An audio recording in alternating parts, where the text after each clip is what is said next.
Begitu masuk dari jalur 18 itu jalannya bagus sekali gitu, betonnya lebar, kualitasnya bagus gitu, finishing permukaannya rata seperti tol, kemudian marka juga disiapkan, jadi orang nyaman di situ dengan berbagai macam tipe kendaraan, sangat nyaman sekali gitu. Sama dengan standar tol yang jalan baru ini mas, bagus, dan permukaan betonnya juga kualitasnya bagus gitu.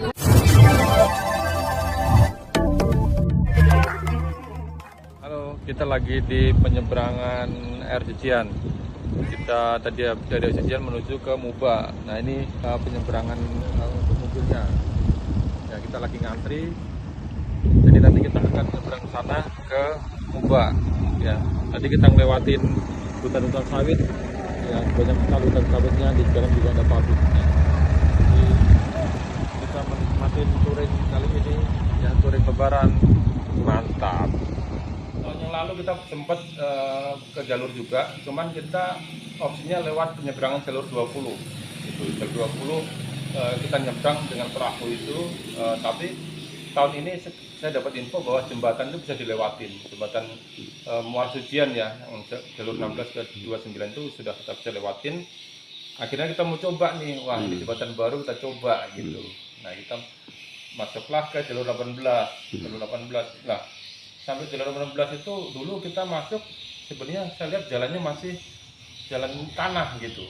Wah saya surprise juga gitu, begitu masuk dari jalur 18 itu jalannya bagus sekali gitu, betonnya lebar, kualitasnya bagus gitu. Nah ini saya pikir ini standarnya standar yang sangat bisa ditiru ke desa-desa yang lainnya gitu, karena ini sangat bagus, finishing permukaannya rata seperti tol, kemudian marka juga disiapkan, jadi orang nyaman di situ dengan berbagai macam tipe kendaraan, sangat nyaman sekali gitu.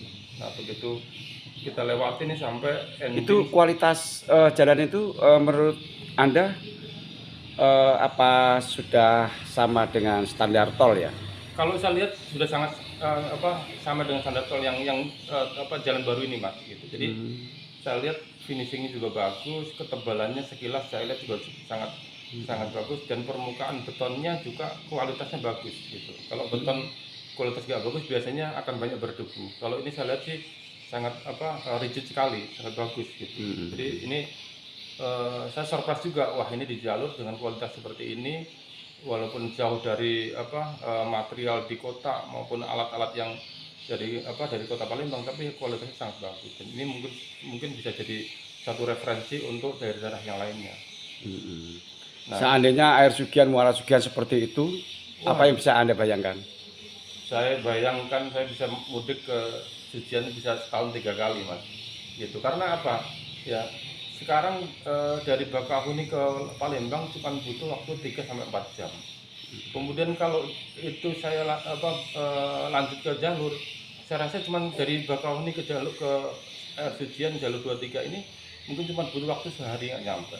Jadi sangat effortnya sangat menarik sekali gitu. Dan itu efeknya menurut saya akan banyak orang datang ke Air Sucian untuk membawa investasi, untuk membeli barang, menjual barang. Akhirnya apa, roda perekonomian di Sucian akan semakin bagus. Hasil pertanian yang ada di sini saya rasa akan banyak bisa terserap ke kota-kota, dan harga-harga mungkin akan lebih stabil gitu. Sekarang mungkin karena keterbatasan transportasi, akhirnya ya memang ya terpaku di sini. Harga-harga pun juga kondisinya ada di Sucian gitu, nggak ngikutin, mungkin lebih cepat di kota gitu kan. Kalau kita bicara sumber daya alam, menurut saya Air Sucian ini juga sangat berlimpah ya. Dari sisi pertanian, ya kita tahu sendiri ya, padi, penghasilan pertanian padi, kemudian palawija, kelapa sawit dan lain-lain itu sangat luar biasa.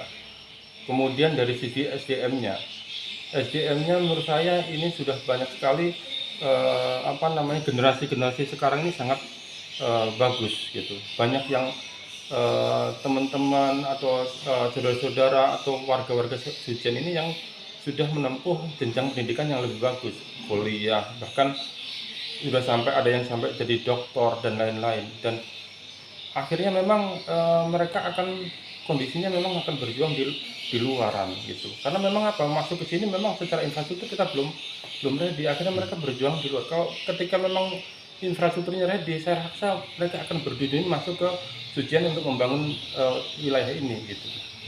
Nah itu yang mungkin harapan ke depan, kunci utama memang infrastruktur kalau kondisi sekarang. Kenapa?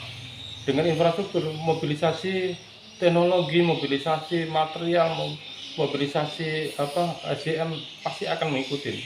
Ketika infrastruktur itu nggak ada, ya orang akan memilih yang lebih gampang. Nah, ketika kita selesai ke jalur yang menurut saya ini tolnya jalur lah gitu. Begitu selesai tol jalur, memang kita sempat tanya sama warga setempat, Pak, ini rute menuju ke jalur penyeberangan jalur 29 Jembatan Baru yang enak mana gitu. Nah, ketika saya tanya itu memang di perempatan, jadi opsinya saya harus lurus atau kita belok kanan gitu. Nah, ketika saya tanya yang paling aman mana dengan kondisi saya bawa mobil yang cukup besar gitu. Nah, saya sampaikan kalau mobil besar dia mengarahkan mendingan lurus, nanti dari jalur 18 ini sampai ke 17, 16 nanti ke kanan, mentok ke kanan 3 jerambah, baru balik lagi ke barat, baru nyebrang. Itu yang kalau mobilnya besar gitu. Tapi kalau mobil kecil dengan kondisi yang nggak hujan, ini sebenarnya bisa ke kanan langsung dan lebih dekat. Cuman memang ada satu jembatan infonya memang agak rawan kalau memang kondisinya hujan atau memang mobil besar gitu. Itu kayu ya? Kondisinya katanya sih kayu. Saya belum sempat lihat juga. Cuman memang informasinya itu riskan kalau dengan mobil yang besar. Gitu. Nah akhirnya kita coba lurus sampai ke jalur 16, kemudian kita setelah 16 kita ambil ke kanan ke 3 jerambah paling ujung, dan kita balik lagi ke barat menuju ke jembatan. Nah di situ sebelum jembatan sebenarnya waktu itu sudah kelihatan nih, wah fisiknya kelihatan banget tinggi megah gitu. Ya, saya tanya sama warga setempat, Pak kalau saya mau ke jembatan itu lewat mana? Sebenarnya ada 2 jalan, gitu, 2 jalan katanya. Tapi Bapak lewat sini aja, gitu. Ini lebih dekat dia bilang gitu. Akhirnya saya ambil masuk ke kiri, kemudian ke kiri lagi, terus habis itu kita balik arah, baru sampailah jembatan. Gitu. Usai dari jembatan, kemudian turun ke air Sugian, ada berapa titik yang susah dilewati? Kalau dari jembatan sampai ke jalur 23 memang saya tanya beberapa teman, opsinya itu saya akhirnya memutuskan lewat Nusantara. Ya Nusantara, kemudian sampai ke jalur 27 saya ambil ke kecamatan gitu. Berarti dari jembatan, pangkal jembatan itu langsung belok ya? Lewat desa kedua. Desa kedua? Desa kedua saya ke kiri. Oh, desa kedua langsung ke kiri. Ke kiri. Terus lurus Nusantara ya? Lurusnya Nusantara ya. Oh, lurus Nusantara. Iya. Kemudian setelah itu saya ambil ke kanan ke kecamatan 27. Gitu. Nah, dari yang agak kurang ini memang dari kedua tujuhnya itu yang menghubungnya itu agak sedikit jelek, tapi masih bisa dilewatin sih. Terus di perbatasan jalur 2725? 2725 memang agak ekstrim ya. Itu saya dengan 4x4 pun kemarin sempat agak muter karena saya ambil agak ke kiri. Karena memang agak terjal ya, mesti agak terjal ke kiri, agak licin gitu. Akhirnya saya putuskan ambil tengah aja, walaupun jalan jelek banyak itu saya ambil tengah aja karena memang lebih safety, karena agak licin sekali habis hujan. Gitu. Yang perbatasan 2527 ya? 2527. Saya rasa sih yang lebih rute yang saya lewatin paling ekstrim di situ, Mas. Paling ekstrim di situ. Yang agak sedikit menantang lah, dan itu butuh effort ngambilnya, kalau nggak pas bisa kegelincir ke meleset ya. Meleset gitu. Kalau mobil roda halus ya sudah nggak bisa putar. Oh, nggak bisa. Itu saya pakai ban yang AT aja, yang kasar aja, kemarin sempat spin juga. Spin, akhirnya saya mundur, saya ambil tengah. Gitu.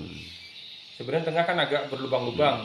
Yang sebelah kiri kalau arah ke 25 sebenarnya kan relatif rata tuh, tapi permukaan ternyata keras dan licin. Nah, memang jadi satu perhatian pemerintah juga, pemerintah daerah maupun pusat. Ini infrastrukturnya, jalan gitu, karena memang sekarang itu informasi digital itu sangat pesat sekali. Tapi kalau tidak dilengkapi dengan infrastruktur jalan, kita akan ketinggalan. Masyarakat di sini yang notabene banyak petani, menurut saya memang sangat membutuhkan yang namanya infrastruktur. Infrastruktur itu sangat kunci ketika memang kita akan memajukan daerahnya. Kenapa pemerintah juga sekarang menggalakkan konektivitas antar pulau, antar daerah dengan tol, karena memang itu mempersingkat sekali jarak tempuh, arus barang, arus mobilisasi itu sangat penting gitu. Nah kalau kita nggak siapkan ini ya kita mungkin akan tidak pernah bisa berkembang lebih baik lagi.